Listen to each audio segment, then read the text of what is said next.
안녕하세요. 법문을 읽어주는 법주리입니다. 오늘은 오경 스승님의 저서 처지 제1장 제 자신을 찾아 들어가는 수행에서 조율 3편을 읽어드리겠습니다.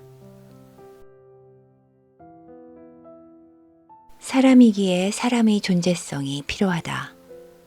수행은 자신의 존재성을 찾기 위해 하는 것이지 영통을 하기 위해 하는 것이 아니다.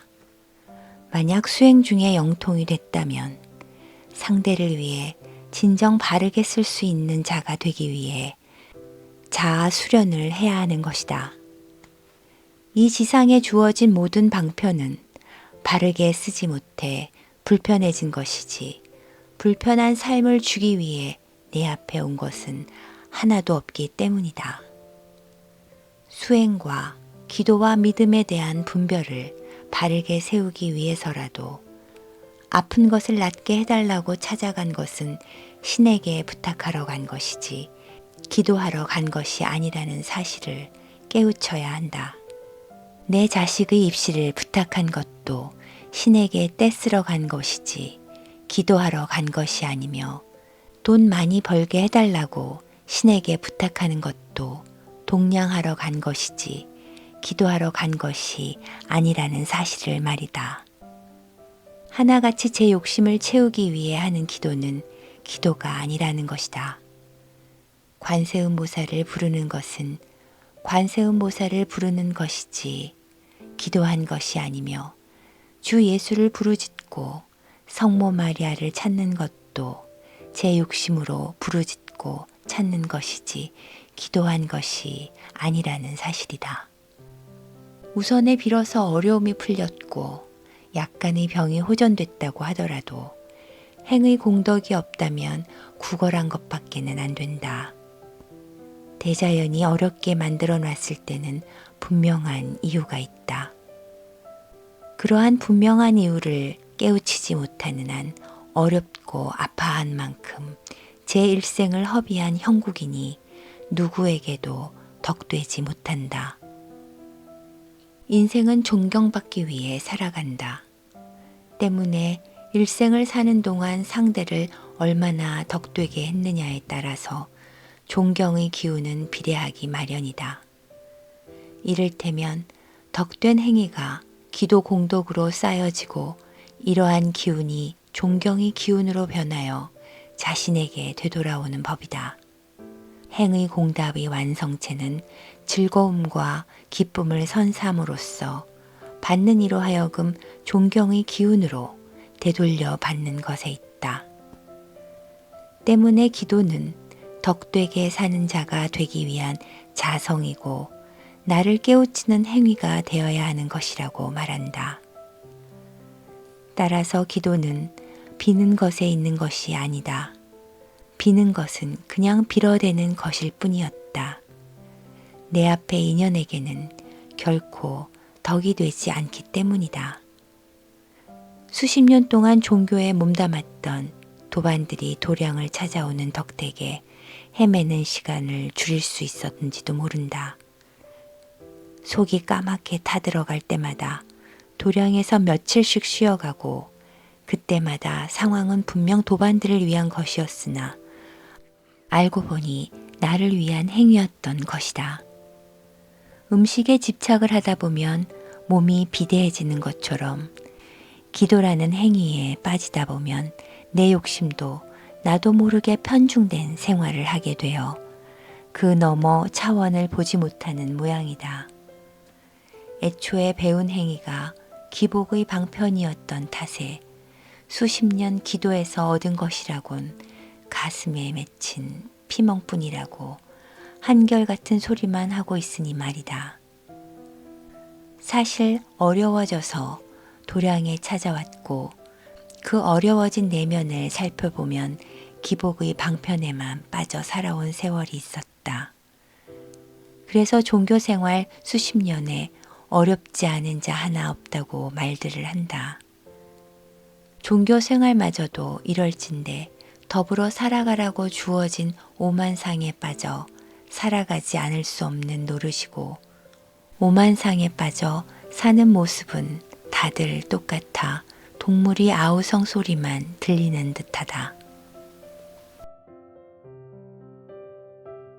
누군가가 사주의 기본값 위에 오른 이들을 보고 성공을 운운하는데 이는 몰라도 너무 몰라 하는 소리다. 근기에 따라 단지 방편을 많이 주었을 뿐이다. 사주의 기본값이 크면 클수록 많은 인연이 찾아온다는 사실에서 볼 때 가진 것 없이는 덕으로 살아갈 수 없음을 시사하는 바도 있다.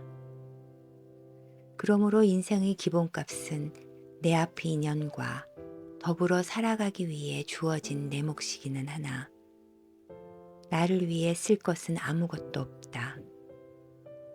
빚을 갚기 위한 방편이라 버릴 수도 없다는 것이다. 버려서 버려질 것 같으면 대자연이 주기나 했을까? 진정 버려야 한다면 삶의 집착이 빚은 아상이며 나만을 위해 살아가다 빚어낸 자존심과 인간 욕화일 뿐이다. 말 그대로 방편 하나 없이 살아가고 있다면 어느 누가 찾아오겠느냐는 것이다. 내게 주어진 방편은 너와 나의 인생을 위한 연결이 매개체인 것이다. 그러나 대자연은 그 누구 할 것 없이 바르게 쓰지 못한다면 거두어 간다. 빚 갚지도 못할 행위를 하며 사는데 가지고 있어야 할 이유가 없지 않은가. 현실에 있어서도 마찬가지다. 잊혀져 가는 자는 덕이 되지 않기에 잊혀져 가는 것이며 죽은 자를 찾지 않은 이유도 덕이 되지 않기에 찾지 않는 것이다. 자신에게 이득이 된다면 영혼까지 모셔놓고 비는 형편이 아닌가. 나 자신을 갖추기 위해 수행하는 것도 덕된 삶을 살아가기 위한 것에 있다.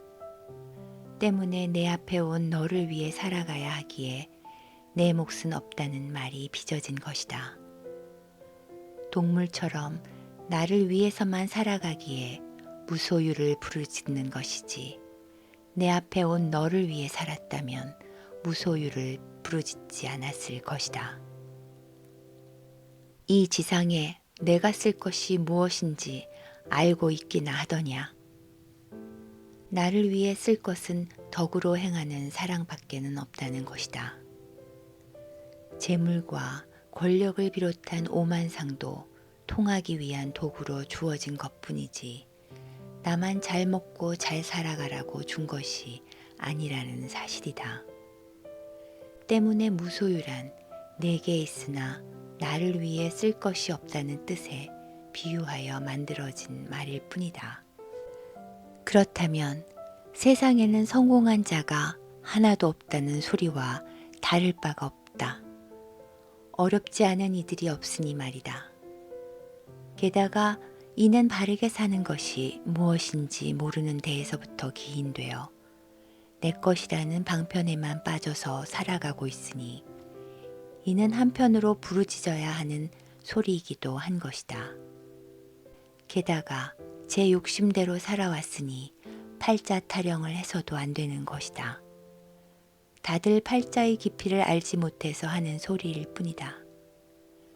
팔자는 공덕을 쌓아가기 위한 자본금으로 근기만큼 주었는데 내 것이라는 욕심으로 내 뜻대로 하려다가 팔자의 기운을 사장시킨다는 소리다. 대자연은 언제든지 기운을 쇄신시키려 든다면 어느 누구의 기운이든 쇄신시킨다. 자신을 갖추지 못한다면 그 앞에 못 이겨 누구든지 간에 물러나거나 떠나야 하는 이치와도 같다. 원활한 기운 소통을 위해서는 탁한 기운을 정화시켜야 하는 것처럼 마모되어 갈아야 할 부품이면 갈아버리는 것이 대자연이기 때문이다.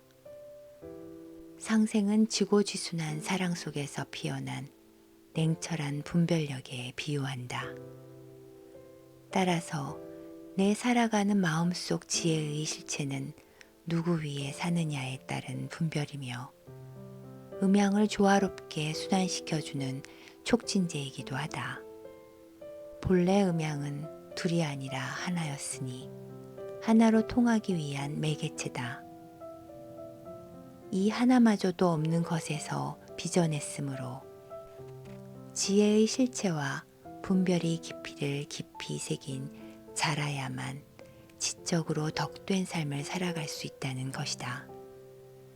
나고자 없이 궁극으로 가기 위해 상생을 배우고 이를 실천하며 사는 것이 상생이다. 사회는 혼자서는 살아갈 수 없도록 구성되어 있기 때문에 정확한 한 팀으로 살아가기 위한 시스템을 구축해야 하는 것이다. 고로 주어진 소임에 우선하는 것이 사랑이자 상생이며 상호간의 내조이기도 하다.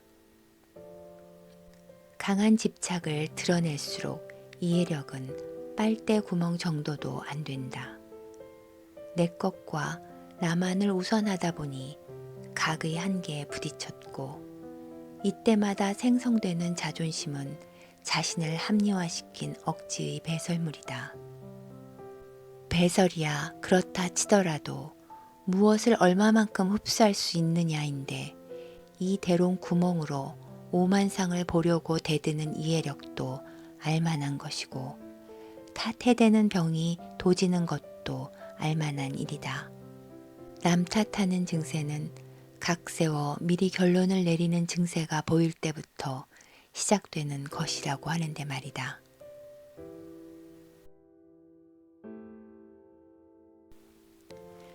다음에는 제 자신을 찾아 들어가는 수행 중에서 내 생각편을 읽어드리겠습니다. 안녕히 계세요.